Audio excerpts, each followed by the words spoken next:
And welcome to the third DLC, and this is all the information we have. Now, I have a problem with this type of information shown over here. Basically, you have all of the information you need to know about the DLC, the archetype that is everywhere else except on Steam and except on the main YouTube page for Remnant 2. So what does this mean? Well, the trailer is on IGN, the developers put a lot of information on X, a lot of information, I think also on Reddit because of the way the platform works, and also on Discord. So basically know everything about the archetype and the game and the DLC. You have all of the information you need, plus the Prism system, which is going to be one of those types of deals that you get a huge bonus, and you can switch out the bonuses. And this is what bothers me the most. Why can they not put all of the information on their Steam page? Why cannot they not put all the information on their YouTube page? It's so weird that they always have to use these gimmicks where they have to have other people promoting their stuff and have other people get exclusive access to their stuff, so they promote it. I don't know. It just seems to me like this is not the same studio that started making Remnant 1, in my opinion. What is this class about? Well, this class is about turrets and drones. So yeah, the main thing for the class will be shields, drones, and turrets. Why the turrets? Well, apparently there's a thing called Neyreyan energy, and you'll be able to power up your drones with the energy so they fire for longer.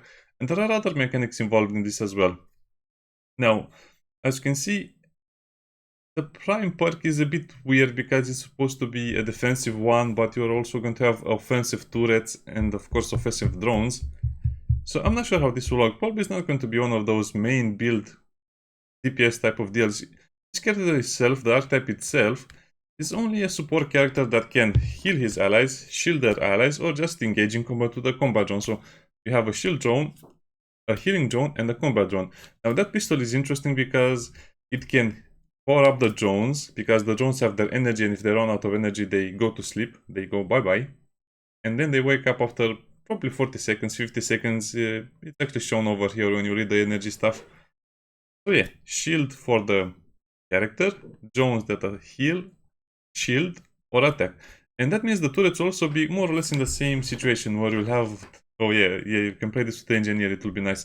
That's a Skype. I'm kind of disappointed they're using the same model with a sci-fi look and the same attack pattern.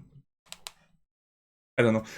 This last DLC feels to me like it's the same as the other three, which is a bit cheap, which is a bit cheesy. I think the first DLC was kind of like the most interesting one, but for me Neyreyan will be the best one because of the way the game looks, and it's probably because it was only one of the only unique biomes that was truly introduced in Remnant 2.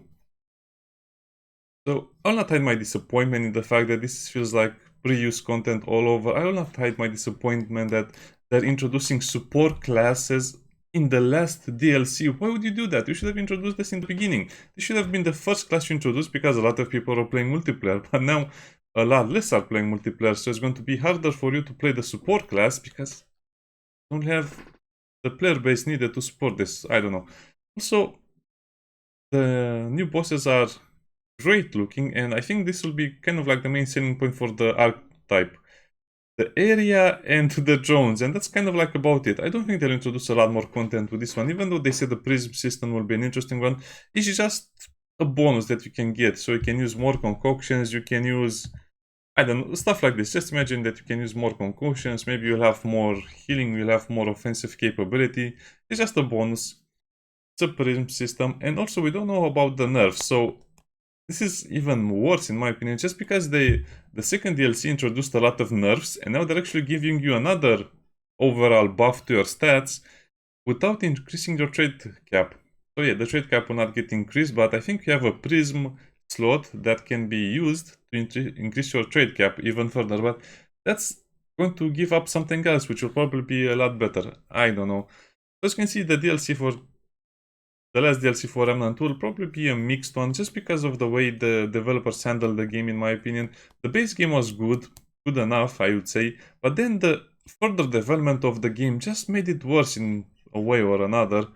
I don't know, you might think the extra content is nice, but the way they added the content and how grindy the game becomes, and how many nerfs they implemented during the second DLC, and also just to make room for the first DLC, which should have been the first one. It seems like everything is out of sync in this game and the DLCs.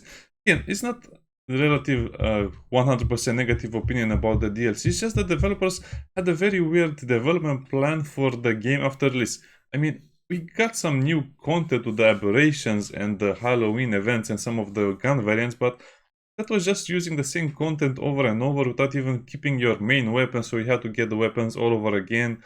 So yeah, this is one of the games that I ended up enjoying the first version of it a lot more than the final version of it.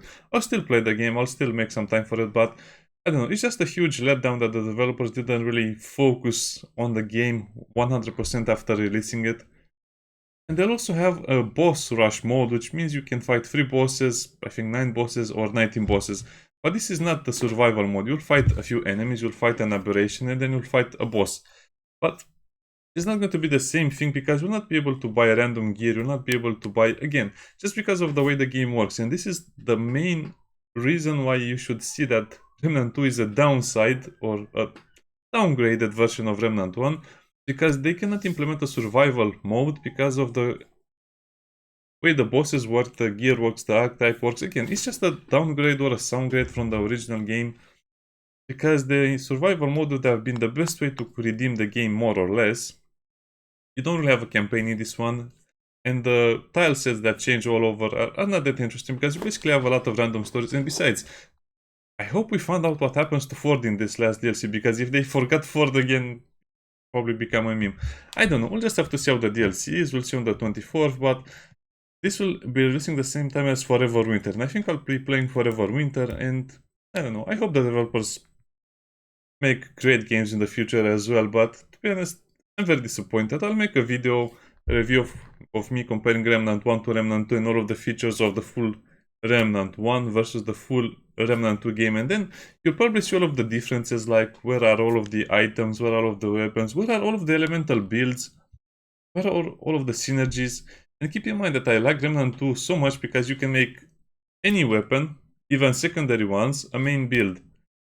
But here, you just have to use probably the same 3 or 4 weapons that everyone uses, and the build will always be more or less the same, except you're just switching around archetypes and you're limited in your trades. So yeah, you will probably see a lot better how Remnant 1 gave you more flexibility and more diversity in your builds, just because it let you play with anything you wanted, while Remnant 2 just restricts everything, nerfs you down, and then kind of tells you, hey, you are weaker, but you have to play a different way.